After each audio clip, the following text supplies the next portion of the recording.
प्यारे बच्चों, व्याकरण के पाठ 10 विशेषण के अंतर्गत पहली वीडियो में हमने जाना कि विशेषण किसे कहते हैं, विशेष्य किसे कहते हैं तथा प्रविशेषण क्या होता है।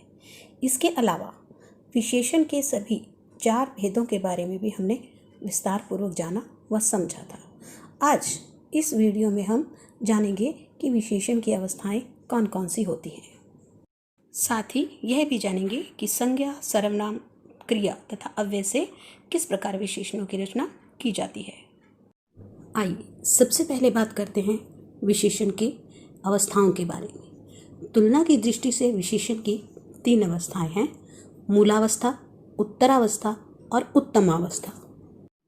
मूलावस्था विशेषण की इस मूल अवस्था में विशेषण का बहुत ही सामान्य प्रयोग होता है। कहने का भाव यह है कि उसकी विशेषता की तुलना किसी भी अन्य व्यक्ति, वस्तु के साथ नहीं की जाती, किसी अन्य वस्तु या के साथ। उदाहरण के तौर पर राधा अच्छी लड़की है। यहाँ राधा की विशेषता है अच्छी, लड़की तो वो है, लड़की संज्ञा है और उसकी विशेषता है अच्छा होना। मगर राधा की विशेषता अच्छा होने की तुलना किसी भी अन्य लड़की से नहीं की जा रही। इसी प्रकार आम मीठे हैं। आम कैसे हैं? मीठे हैं। आम की विशेषता है कि वो मीठे हैं, मगर आम की विशेषता की तुलना किसी भी अन्य फल के साथ नहीं की जा रही। विशेषण की दूसरी अवस्था है उत्तरावस्था। इस अवस्था में किसी भी 2 व्यक्तियों या पदार्थों के गुणों या दोषों की तुलना करके एक को दूसरे से कम या अधिक या अच्छा या बुरा बताया जाता है। जैसे कविता सविता से ज़्यादा मेहनती है। यहाँ पर कविता की विशेषता क्या बताई जा रही है? दोनों ही, कविता और सविता दोनों मेहनती हैं, मगर कविता जो है वो उसको सविता से श्रेष्ठ बताया जा रहा है। दोनों की तुलना की जा रही है और कविता को सविता से ज़्यादा मेहनती बताया जा रहा है। ज़्यादा, यहाँ पे ज़्यादा शब्द का इस्तेमाल करके तुलना की जा रही है, ये इसकी अवस्था है। इसी प्रकार अगला उदाहरण, मोनू हर्ष की अपेक्षा छोटा है। इस उदाहरण में मोनू और हर्ष के बीच में तुलना की जा रही है और मोनू को हर्ष की तुलना में ज़्यादा छोटा बताया जा रहा है और इस तुलना के लिए कौन सा शब्द इस्तेमाल किया गया है? की अपेक्षा। इस प्रकार हम कह सकते हैं। अगला है, दिशा का कार्य रिया से श्रेष्ठतर है।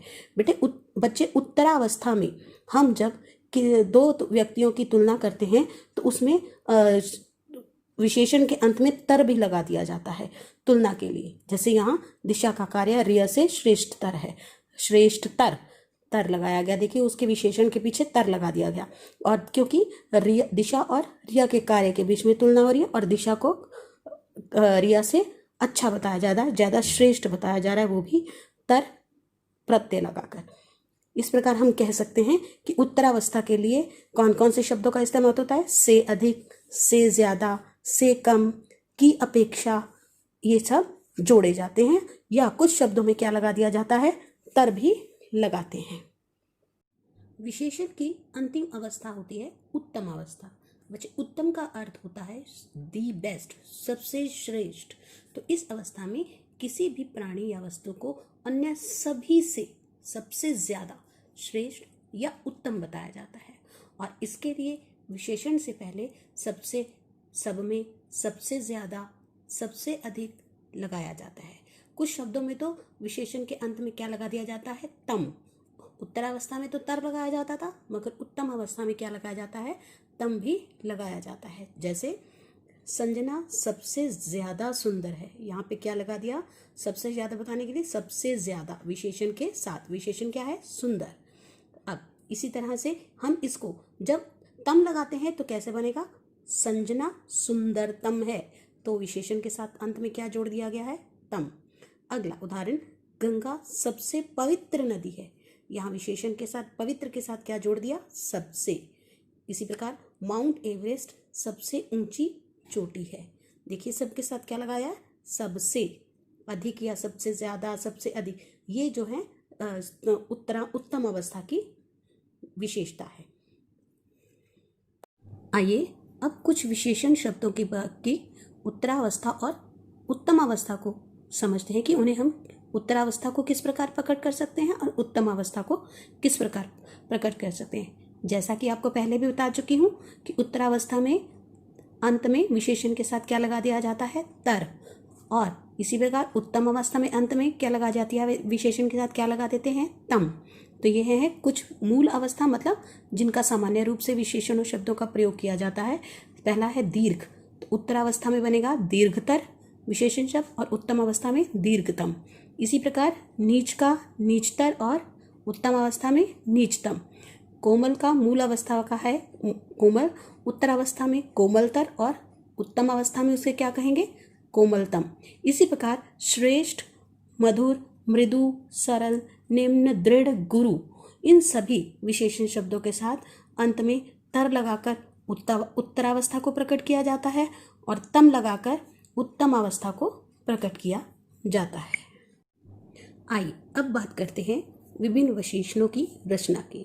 कहने का भाव है कि संज्ञा, सर्वनाम, क्रिया और अव्यय शब्दों से किस प्रकार विशेषण शब्द बनाए जाते हैं वे।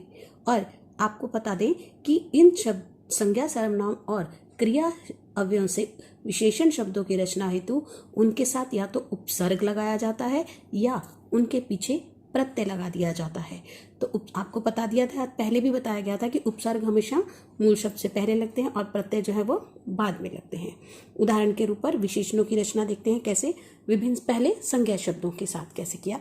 कृपा, कृपा है संज्ञा शब्द और इसके पीछे क्या लगा दिया गया है, आलू प्रत्यय, तो बन गया कृपालु। इसी प्रकार परोपकार, परोपकार के साथ ई प्रत्यय लगाया गया तो बन गया परोपकारी। इसी प्रकार बुद्धि के साथ मान लगा है तो बन गया बुद्धिमान। भूगोल, भूगोल के साथ लगा है इक प्रत्यय तो बन गया भौगोलिक। इसी प्रकार राष्ट्र के साथ इय तो बना राष्ट्रीय। नमकीन के नमक के साथ ईन प्रत्यय लगा तो बन गया नमकीन। इसी प्रकार मामा के साथ एरा प्रत्यय जोड़ा गया तो बन गया ममेरा और दया के साथ वान जोड़ा गया तो बन गया दयावान। इसी प्रकार मुंबई, मुंबई के साथ इया जोड़ा गया है तो बन गया मुंबईया, ठीक है, या प्रत्यय जोड़ा गया। इसी प्रकार शक्ति के साथ मान जोड़ा गया तो बन गया शक्तिमान। ये बन गए विशेषण शब्द।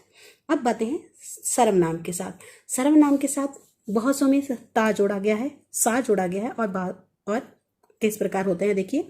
तुम का बन गया तुम सा या तुम्हारा। उनका बनता है उन, सर्वनाम शब्द का बनता है उन सा। मैं, सर्वनाम शब्द का बनेगा मुझ सा या मेरा। इसी प्रकार तू का बनता है तेरा, हम का हमारा। अब क्रिया शब्द होते कार्य करने वाले शब्दों को कहा जाता है। लिखना, पढ़ना, भूलना, टिकना, ये उड़ना, ये सब क्या है, क्रिया है। तो इनके साथ देखिए विशेषण शब्द कैसे बनते हैं। पढ़ना का बनता है आकू प्रत्यय लगा के बना पढ़ाकू। लिख के साथ इत प्रत्यय जोड़ा गया तो बना लिखित, विशेषण शब्द बन गया। भूलना का अक्कड़ प्रत्यय जोड़ा गया तो बन गया भुलक्कड़। टिकना के साथ जोड़ा गया है आऊ तो क्या बना है टिकाऊ। इसी तरह से उड़ना के साथ आका जोड़ा गया तो क्या बना उड़ाका। अब अंत में विभिन्न अव्ययों से किस प्रकार विशेषण शब्द बने हैं देखिए। आगे का बना है अगला, सतह का सतही, ऊपर का ऊपरी, इन दोनों में ई प्रत्यय जोड़ दिया गया। दाएं का दाहिना, नीचे का निचला और पीछे का पिछला।